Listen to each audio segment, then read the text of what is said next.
Thank you, Sheikh Mohammed, for doing this. Have you been reading the coverage on American social media of this? Well, actually, I've been going through some of them this morning, and I saw like a lot of contradicting messages. Pretty intense, I'd say. This country is being denounced as a terror state, terror financing, very high volume, lots of attacks, including from politicians, sitting US senators, Ted Cruz, for example. And the main criticism seems to revolve around Hamas, and the idea is that your country, and you specifically, are supporters of Hamas, you're terror financiers. And I'd like to just get right to the truth of that. So my understanding is Hamas is here in Doha because the United States and Israel asked you to host Hamas. Is that true? And if not, what is the truth about Hamas in Doha? Well, thank you, Tucker. First of all, look, the starting of the relationship with Hamas and the communication was started back more than 10 years, 13 years ago, at the request of the United States. Even beyond that, like it was 19 years ago when they first participated in the election, and then when they moved their office back in 2012 here, it was used only for the communication and to facilitate like ceasefire, facilitating aids to Gaza. Now, unfortunately, Qatar has been attacked for having them here, but when you look, at what's happening within the region, this region, when you look at its conflict, it has the parties of the conflict. Sometimes they are state actors, sometimes they are non-state actors. If you have no one speaking to those non-state actors, how we are going to resolve or to reach to a solution at the end of the day? And now we have seen that this communication has led to ceasefires, has led to the release of the hostages, has led to alleviating the suffering of the people over there. And unfortunately, there are like politicians who are trying to use this to score like short-term political gains to fuel their narratives in order to using Qatar to blame another country for what's happening over there or for their wrong policies. All our aid and all our support and financing that went, and what they claimed that it went to Hamas, went to Gaza, went to the people, and it was under very transparent process that the United States is fully aware about. Israel is the one who's facilitating, and it's not one government, it was across governments. Netanyahu, Bennett, we have dealt with all the agencies. Lapid was a prime minister at a certain point of time, Mossad, Shimbet, the Ministry of Foreign Affairs, all of and the defense, all of them, they were involved in these aids and the delivery of those aids. So today, when they are claiming that this is the financing of Qatar to Hamas, it has no basis. It's just a way to spread this information about a country that doesn't do anything for them, but it's doing things that are against their policies. If you just go to Qatar records with in its engagement with the United States for the last 20 years or 30 years, Qatar has never went to the United States and encouraging them to bomb this country or to support this group or to that group. We've been always in our dialogues with the United States about how we de-escalate the region, how we bring peace to the region, and this peace cannot happen without an engagement with everyone in the region. Well, I'm confused then. If you hosted Hamas here and sent money to Gaza, both of those things at the request of the US government and the Israeli government, successive Israeli governments, why did Israel bomb your country? Well, it's, I don't know if there is, I don't know if, if any of the actions that's been, or many of the actions that's been taken, been justified or rationalized or even were ethical actions. But in a principle, even you have a mediator, the concept of mediation is like a safe place for the conflicted parties to achieve a deal, to end wars and to end conflicts, and to have the mediator being bombed by one of the parties of the conflict. This has been unprecedented, and I have said that many times, that this is, it's not only an unethical move, it's just, throwing everything like, against the wall, like throwing the international law, throwing the respect of the sovereignty of any other country. Besides, ethically, it's not really acceptable, or no one can swallow it. No, and the aftermath was also unprecedented.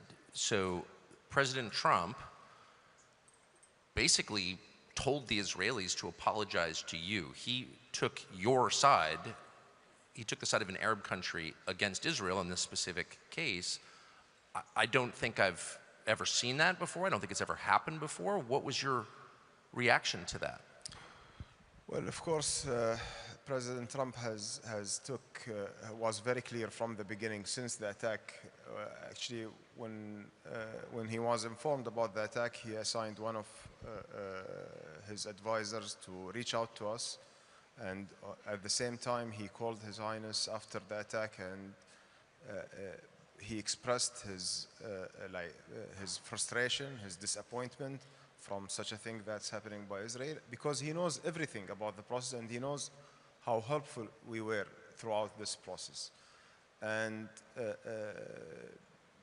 this kind of move was shocking for him as a partner in these efforts, in these endeavors to achieve peace in Gaza. And at that time, actually, when the strike happened, it was happening while we were trying to convince Hamas to accept the offer was made by President Trump at that time, to convince them to engage, to convince them to get a deal before the 20 points being developed when the attack happened. So you're saying that President Trump was surprised by the bombing of Doha by the Israelis. Of course, it was his peace process that was short-circuited by their bombing using American money. You're saying that the president didn't know that was going to happen. He was surprised. He called us right away. His advisors who reached out to us, they reached out to us just a couple of minutes before the attack, which was like the attack was already happening. So it was very clear demonstration with all the actions that this is something happened against his will, and he doesn't accept it.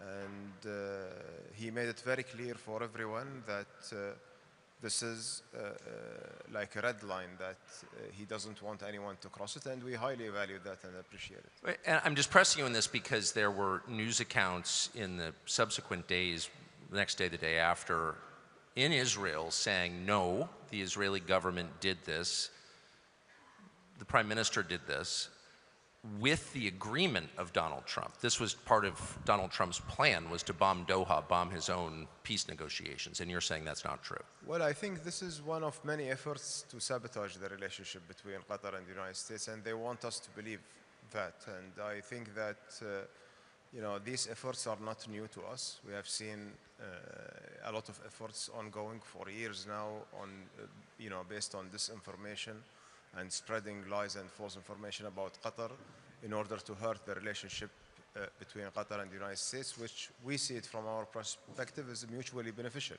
for both countries.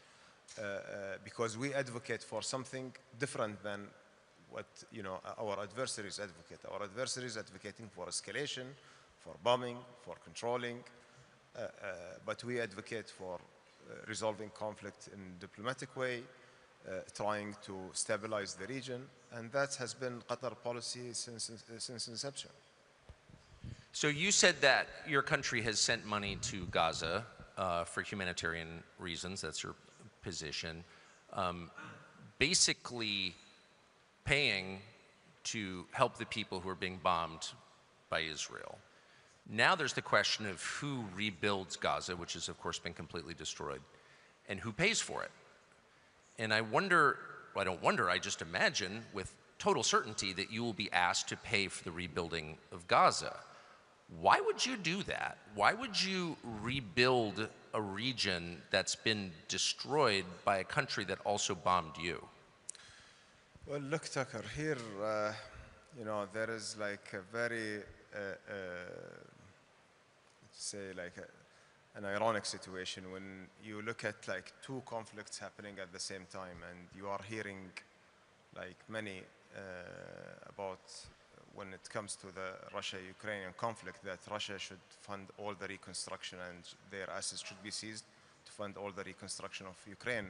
While when you are talking about Gaza and Israel, flattened this land, and you say that Israel has the responsibility to rebuild what it's destroyed, they will tell you no. You will have, as a region, you will have the responsibility to do so. And it's really very ironic double standards when you look at it. From our side, as a state of Qatar, we will continue supporting the Palestinian people. We will do whatever to alleviate their suffering, but we are not the ones who are going to write the check to rebuild what others destroyed. That's basically our position. But also, we will not let the Palestinian people at dry if they are not helped or they are not funded. I should say, from an American perspective, it's even more grotesque. So you are asked to pay for the destruction and for the rebuilding. This is like, yeah, it's a little much. So, but you're saying clearly that your country will not pay to rebuild what Israel destroyed. That's our position. Our position is that our payments will go only to help the Palestinian people if we see that the help is coming to them is insufficient. That's basically our position. What happens to the current residents of Gaza? Do they stay in Gaza? I know there's an effort to find some other country to send them to, either in Asia or Sudan or Milwaukee. But do they stay in Gaza? Well, I think that, when it's hurting us when we hear people talking about the people of Gaza as like, some sort of different people, because like they have the right to have the choice where to live. And they don't want to, to leave their country. And we have seen these demonstrations like in many occasions when we see the opening between the south and the north of Gaza. We see the mass return of the people to their homes, even if their homes is flattened and gone.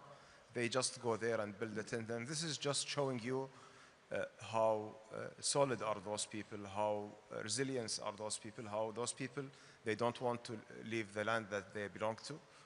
And I don't see anyone has the right to deport them or to force them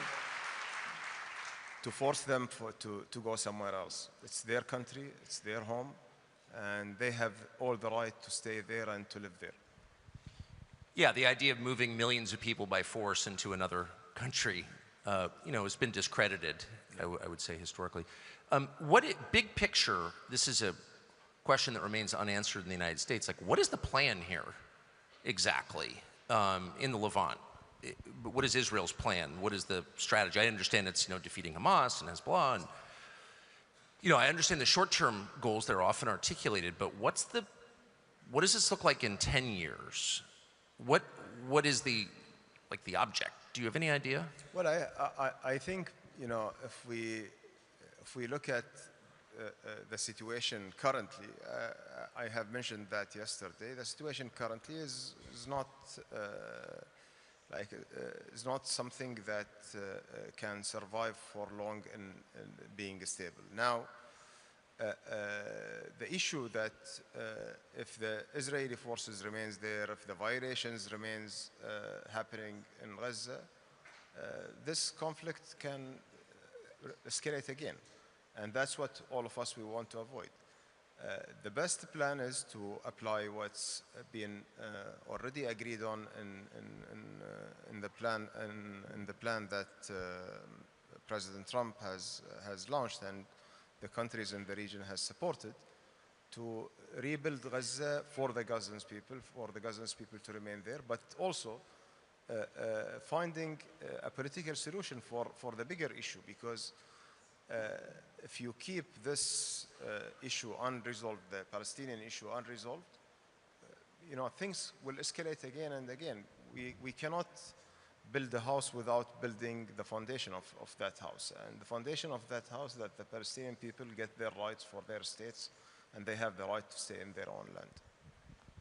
From an outside perspective, it seems like the prospect of, full rights internally or a separate and autonomous Palestinian state, those seem like more remote than ever. That seems less likely than ever to happen, but maybe I'm reading it wrong. Well, unfortunately, peace needs, a partner also for that.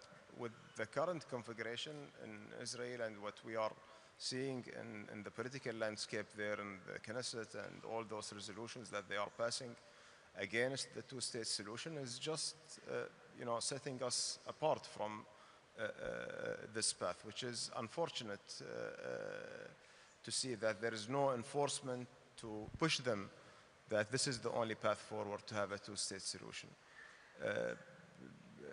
We cannot, remain hostage to the far right and the extremist agenda to ethnically cleanse the Palestinian or to kick them out of their lands. And what we are looking for two countries, two people living side by side peacefully and being part of the region. And that's what the entire region is aspiring for. It is widely believed in Washington that Israel will initiate another war against Iran in this coming year, 2026. I don't know if that's true. Do you believe it is true? Well, let's hope not. I think that it's very important to try to find a way to reactivate the talks on the nuclears and to see a track of diplomacy, because right now what we are seeing, there is an absence of any efforts in resolving the issue diplomatically. And as we have mentioned many times, that anything would happen to Iran, it will have its impact on the entire region, on the entire Gulf region. Qatar, Saudi, Bahrain, Kuwait, UAE, all the countries will be affected with such a thing. And I hope not, but there is a lot of uncertainty of what's happening in the region right now. We see Lebanon bombing is continuing while what supposedly the war is ended. We see Gaza bombing is still continuing while there is a ceasefire is ongoing. So it all depends on how can we make sure that Israel stops at this level and doesn't escalate further. One of the reasons I openly admire you despite much criticism and was grateful to interview you today is because your country acts as a kind of neutral zone around the world, not just in your region.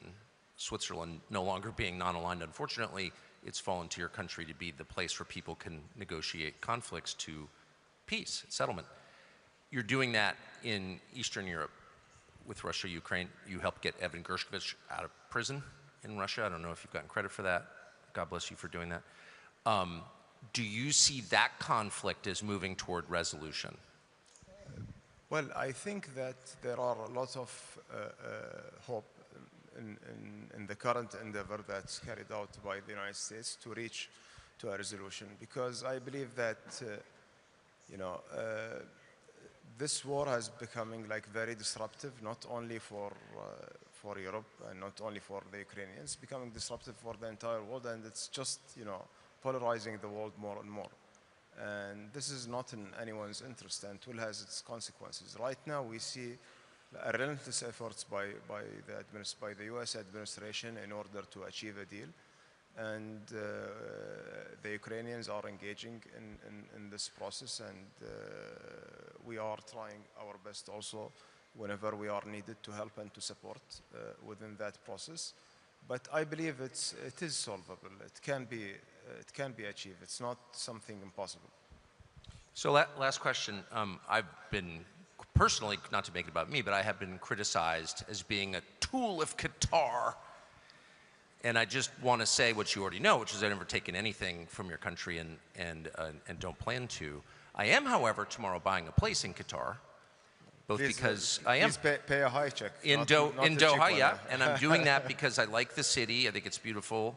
But also to make the statement that I'm an American and a free man, and I'll be wherever I want to be, which I think is important.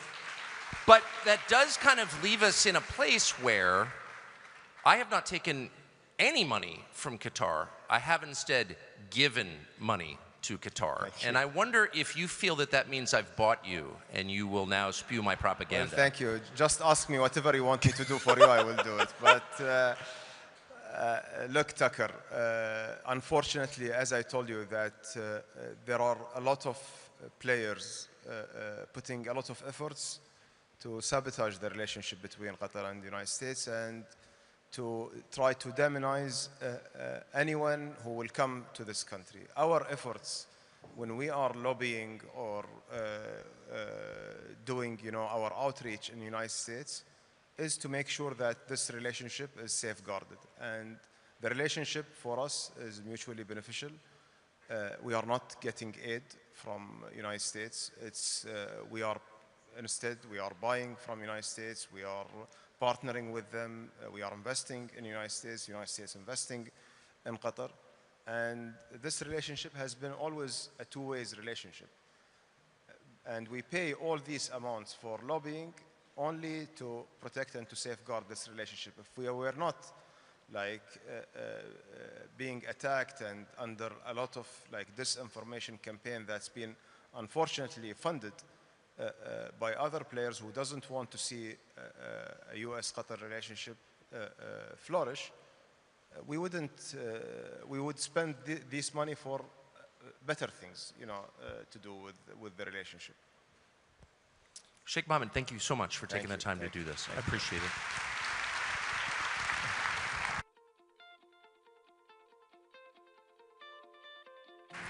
Thank you, Sheikh Mohammed. Thank you, Tucker, for this very insightful interview and for this refreshing rebalancing of American perspective toward the Middle East region, particularly Qatar, which, despite all of its diplomatic successes and successful mediation, still manages to get a bad rep in the United States. We are going to be just 1 second here before we resume.